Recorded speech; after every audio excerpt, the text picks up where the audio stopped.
Quais são os fundos imobiliários recomendados para novembro? Quais são os segmentos de destaque nesse mês? O que fazer num cenário mais desafiador no curto prazo para os fundos imobiliários? E quem responde tudo isso para a gente é o analista José Falcão, do Nu Invest.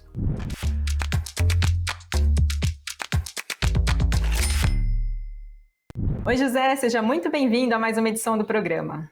Olá, Fabiana. Olá, investidores. Temos aí muitos desafios pela frente, mas vamos tentar trazer até aqui as coerências dos fatos e mostrar para vocês a nossa visão para o final deste ano e como a gente vê o mercado de fundos imobiliários daqui para frente. Vamos lá.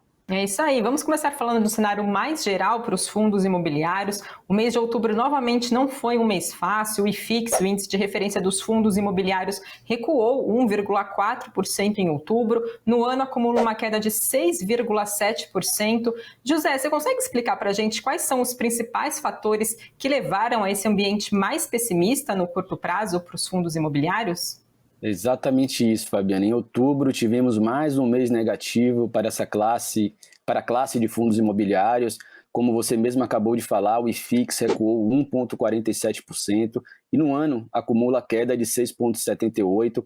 Lembrando que em 20 o índice caiu em torno de 11,5%. Então a gente tem aí mais um ano, né, o segundo ano consecutivo de grandes desafios para os fundos imobiliários. Os motivos que geram um ambiente mais pessimista não mudaram, a gente vem comentando aqui mês a mês, e o principal dele é o aumento da taxa de juros causada pela pressão inflacionária, que é o maior desafio para essa classe ativo, conforme a gente vem acompanhando, o IGPM acima de 30% nos últimos 12 meses, o IPCA batendo 2 dígitos acima de 10% também. Então, todo esse ambiente inflacionário faz com que a gente tenha aí um ciclo de alta da taxa de juros. Isso faz com que os mercados de risco fiquem um pouco mais pressionados no curto prazo. Além também, né, não podemos deixar de comentar o cenário macroeconômico com risco político e fiscal que impacta na confiança dos investidores. Então, a conclusão que a gente tem em torno desse cenário é que começamos com uma primeira quinzena do mês passado, em outubro, positiva para os fundos imobiliários, e aí o mercado virou na segunda quinzena com um ambiente aí de deterioração do cenário fiscal, conforme foi amplamente divulgado aí pelas principais mídias. Isso acabou impactando o IFIX e a classe de ativos de fundos imobiliários no mês de outubro. Legal, e nesse cenário mais pessimista no curto prazo para os fundos imobiliários, o que é interessante o investidor fazer nesse momento, José? Fabiana, é uma pergunta importante, porém difícil de ser respondida, porque envolve aí a parte de emoções e finanças comportamentais dos investidores. E o que eu sempre costumo falar é que o investidor ele não tem aversão ao risco, ele tem aversão ao prejuízo, né? Então, na hora de tomar o risco, né, as pessoas assumem, né, compram ações e outros ativos voláteis, assumem uma exposição maior do que ela tem capacidade de correr aquele risco. E quando a gente entra num cenário mais pessimista, essas pessoas acabam não tomando decisões, né, corretas e tomam atitudes equivocadas e muitas vezes acabam realizando até prejuízos. Então, a minha sugestão é até repetitiva, né, e é o que a gente vem sempre comentando aqui, que é manter a diversificação. Eu acho que essa é a palavra-chave. Então, tomar a decisão de vender tudo que envolve risco e tentar acertar a bola da vez, isso é praticamente impossível. Tá? Não existe a bola da vez, nenhum investidor profissional consegue acertar isso. E para você manter a diversificação, equilibrar o seu portfólio de acordo com seus objetivos, estratégia, e ali você vai estar sempre ganhando de um lado. Pode perder em determinada classe de ativo, beneficiando de outra, né? Ao mesmo tempo que ações e fundos imobiliários podem estar passando por momentos mais desafiadores no curto prazo, você tem uma oportunidade de comprar também ativos mais baratos e lá na frente se beneficiar de um cenário mais positivo. Então essa é a nossa recomendação daqui para frente. Legal, e quais são suas perspectivas agora para o cenário de fundos imobiliários para os próximos meses, até mesmo para o encerramento agora do ano de 2021? Olha, apesar do momento desafiador, de todo esse contexto que a gente comentou até aqui, as quedas nos preços das cotas dos fundos imobiliários fazem com que os dividendos médios continuem mais atrativos do que outras classes de ativos, né? Ou seja, alguns fundos que a gente recomenda possuem perspectivas de continuar pagando bons rendimentos, e você tem a oportunidade agora de comprar essas cotas mais baratas. Então, seu dividend yield em relação ao fundo aumenta, né? Então, talvez você não tenha essa mesma oportunidade em um futuro próximo. Além também da isenção do imposto de renda, que é um grande benefício para a indústria, para o fundo e também para os cotistas de fundos imobiliários, para os investidores. Então, esse é um grande diferencial que muita gente não leva em conta na hora de investir nessa classe de ativo.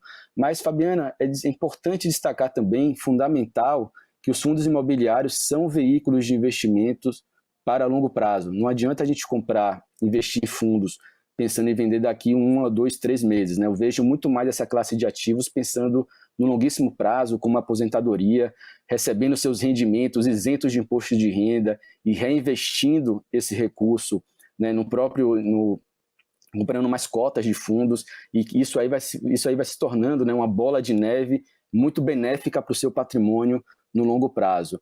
E esse contexto total, acho que a principal dica aqui, né, recomendação, é que a gente precisa ficar atento, né, pois os preços das cotas dos fundos imobiliários no mercado secundário hoje representam sim uma grande oportunidade, né? Pode ser que daqui a 1, 2 ou 3 anos a gente não veja mais bons fundos imobiliários, né, de grandes gestoras sendo negociada no mesmo nível de preço que a gente tem hoje. Então, apesar dos riscos e desafios atuais, a gente tem que sempre olhar para frente e enxergar as oportunidades que estão passando, né? E a gente está aqui para ajudar vocês nessas escolhas e nessas decisões. É isso aí, vamos passar então para falar da carteira Top FI, a carteira que é composta atualmente por 11 ativos, diversificados em 5 segmentos. Você cuida dessa carteira, né, José? Conta para a gente então como que está o desempenho dela. A carteira Top FI, ela está passando por esse momento mais difícil do mercado, mas de uma forma mais resiliente do que a média do mercado. E aí a gente usa o IFIX como referência, que é o principal índice dos fundos imobiliários negociados na B3.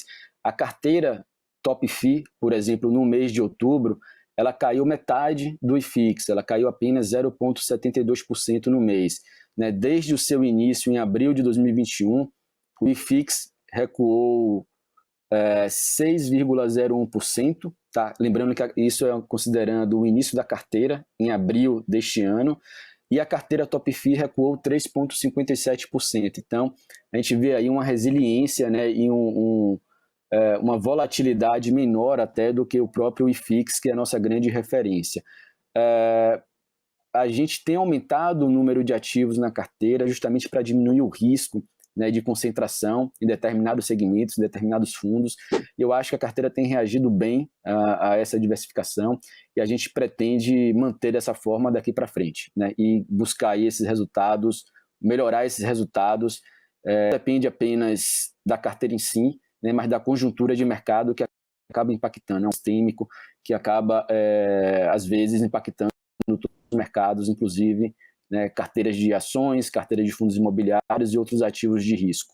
Legal, e no mês de outubro teve a entrada de 2 ativos, o Bresco Logística e o Devante Recebíveis, e agora para o mês de novembro você optou por não fazer nenhuma modificação na carteira. O que te levou a tomar essa decisão de manter ela como já estava?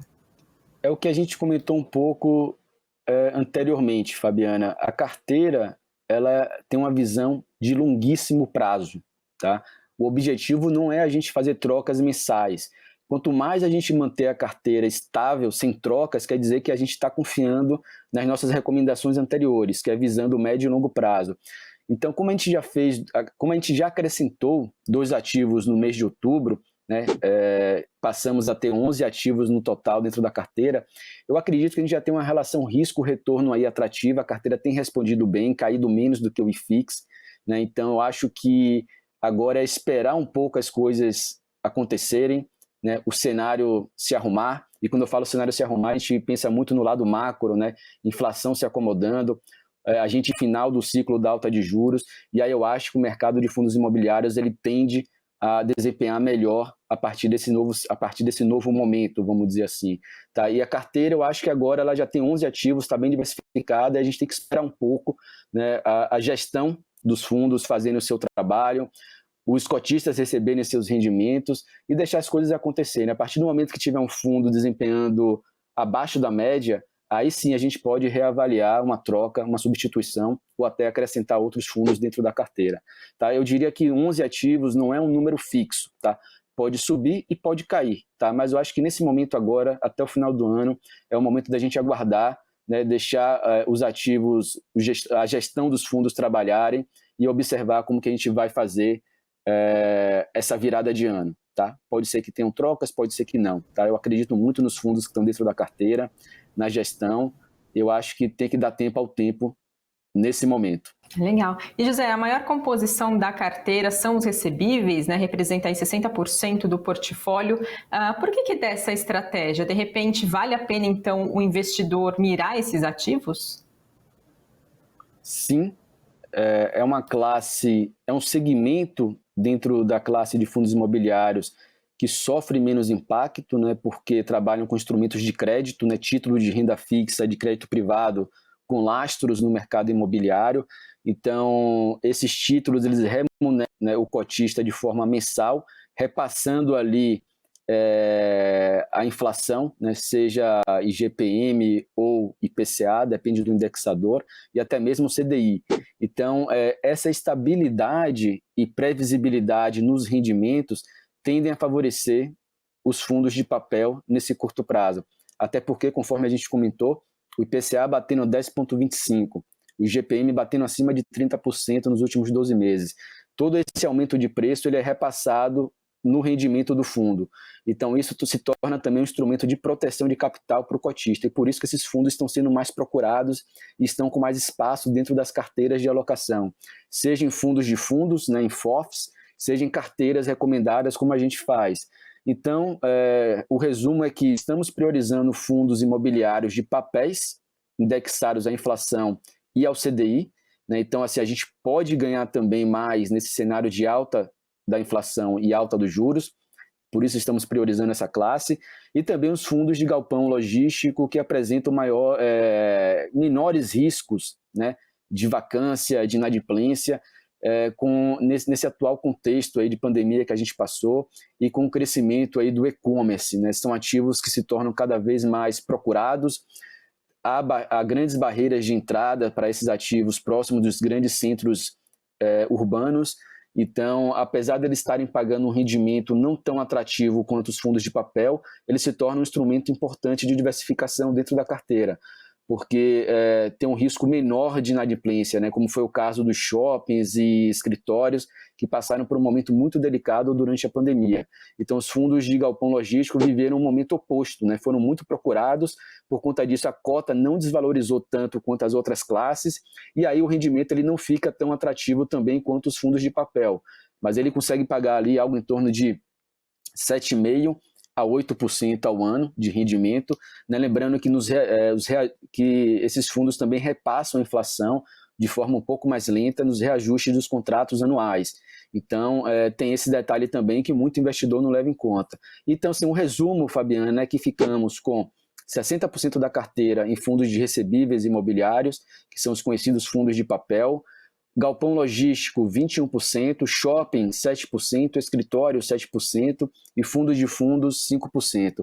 Essa é a diversificação que a gente veio de outubro e que a gente mantém no mês de novembro. E falando dessa carteira como um todo, quais são os destaques que você pode trazer desses fundos, desses ativos que compõem a carteira agora para o mês de novembro? Quais que podem oferecer melhores rentabilidades?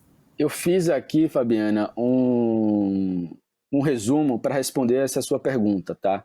E aí eu fiz a seguinte conta: os fundos de recebíveis imobiliários, que hoje compõem 60% do portfólio, estão pagando um yield médio pagaram em outubro, né, que é o último mês que a gente recebeu os rendimentos, um yield médio de 1,0% ao mês. Então, se a gente pegar lá os fundos de recebíveis, né, de papel e fazer uma média ali, né, esses fundos pagaram 1,06% ao mês, que é o grande destaque da carteira, né? Então, poxa, rendimento de 1%, acima de 1% ao mês não é nada ruim, né? Então, diante desse cenário que a gente vê aí de alta de juros e de inflação, é um investimento que vale a pena hoje dentro de uma carteira diversificada.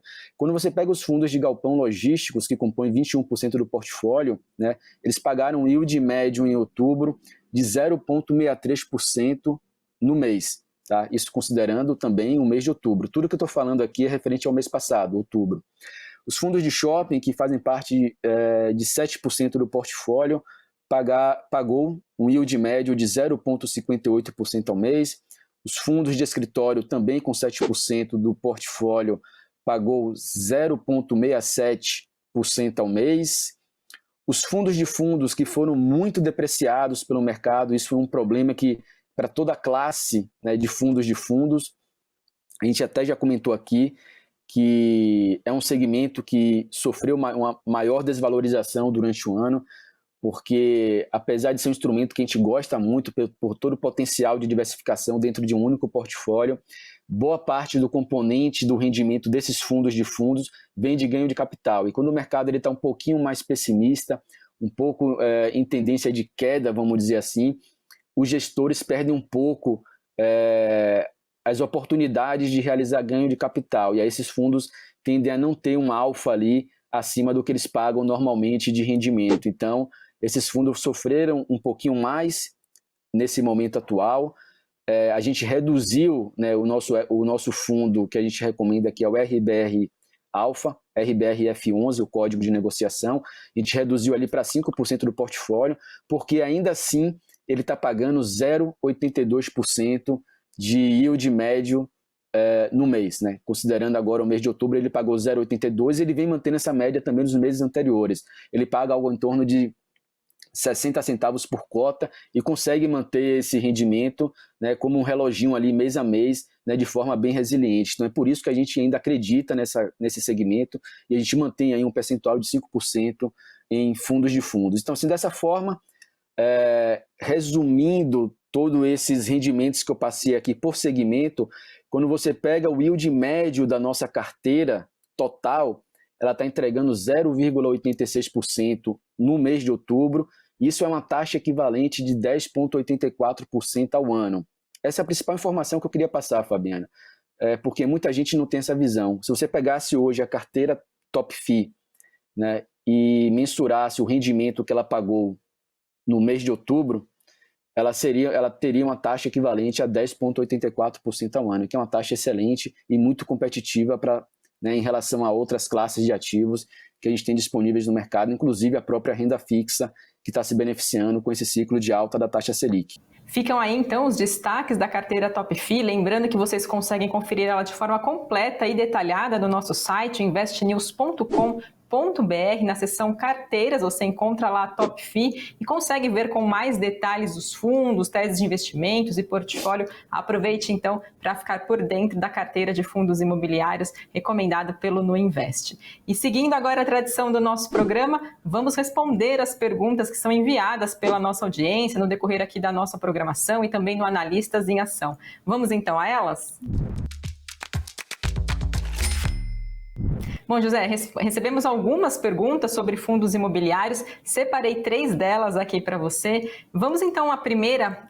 Carlos Lima escreveu para a gente e ele pergunta: como analisar um fundo imobiliário de forma correta? Porque entrei na bolsa há um mês e só estou nas ações ainda. Ótima pergunta do Carlos. Eu acho que todo investidor deve refletir sobre isso. E eu acho que o primeiro passo é você pensar em aspectos básicos para analisar um fundo imobiliário. Então, quem é a gestora, né? Qual o segmento daquele fundo, né? Qual o mercado que ele atua, está em um momento favorável ou mais pessimista para aquele segmento, né? Qual a liquidez dessas cotas negociadas na B3, como é que está o preço em relação ao valor patrimonial, está com ágio ou está com deságio, né? Com desconto em relação ao valor justo, né? O valor de avaliação daquele fundo. Então são várias pequenas informações e de fácil acesso que a gente ajuda vocês no dia a dia, mas o mais complexo seria você determinar o preço justo da cota, e aí a gente usa como referência alguns títulos de renda fixa, como por exemplo a NTNB, aí você pode usar 2026 ou a 2035, acho que depende das características dos contratos dentro dos fundos, e aí você utilizando essas taxas da NTN-B como referência, você pode fazer projeções em relação aos recebimentos recebimento de rendimentos futuros, né? Ou seja, do fluxo de caixa que esses fundos vão gerar no futuro, e você traz isso a um valor presente por uma taxa de desconto que eu uso como referência a NTN-B. Tá? Então, a partir dessa metodologia, eu consigo estimar qual o valor justo da cota e ali eu passo para os nossos cotistas um preço teto de aquisição daquele fundo. Né? E aí os investidores conseguem ter ali uma referência se eles estão pagando um preço caro ou barato em relação a um determinado fundo imobiliário. Eu diria que não é difícil, mas também não é tão fácil. Existem alguns aspectos que são mais complexos e a gente ajuda vocês a tomar essa decisão nos nossos relatórios, explicando ali detalhadamente o porquê que a gente está recomendando cada fundo. Então, quem conseguir, tiver um pouquinho de tempo de ler o nosso conteúdo no Invest News, né, que é divulgado de forma mensal, no primeiro dia útil de cada mês, você vai aprender bastante aí os métodos que a gente usa para analisar e avaliar os fundos imobiliários. Temos pergunta também do perfil Roots Up e ele pergunta: as recomendações de fundos imobiliários são mensais, para outubro, depois para novembro e assim por diante. Isso quer dizer que o correto é sempre ir migrando dos ativos mês a mês? Exatamente, mas a migração só vai acontecer se, porventura, tiverem trocas dentro da carteira. Se não tiver troca, né, você mantém como está e vai só acompanhando e recebendo ali os seus rendimentos na conta. Caiu o rendimento na conta, reinveste na própria carteira. Né? E se tiver trocas de um mês para o outro, o ideal é o investidor seguir a nossa recomendação. Tá? Vende o ativo que saiu da carteira e com esse mesmo recurso recompra os ativos que entraram, né, os novos ativos da carteira. Lembrando que é sempre bom, periodicamente, Fabiana, fazer um reequilíbrio dos percentuais que estão alocados em cada fundo, porque você tem ali alguns fundos que valorizam, outros ficam estáveis e outros podem cair. Então você tem um desequilíbrio ali de percentual de alocação em cada fundo. Então sempre é bom periodicamente fazer uma readequação dos percentuais de alocação para deixar a carteira ali o mais próximo possível do que a gente indica. E por fim, a gente tem a pergunta do Henrique Kuroki. Ele diz: se hoje a Selic está subindo e assim os FIIs que têm papéis atrelados ao CDI estão com uma taxa legal hoje e futuramente essa taxa vai diminuir, vale a pena pensar como longo prazo se vai diminuir a taxa?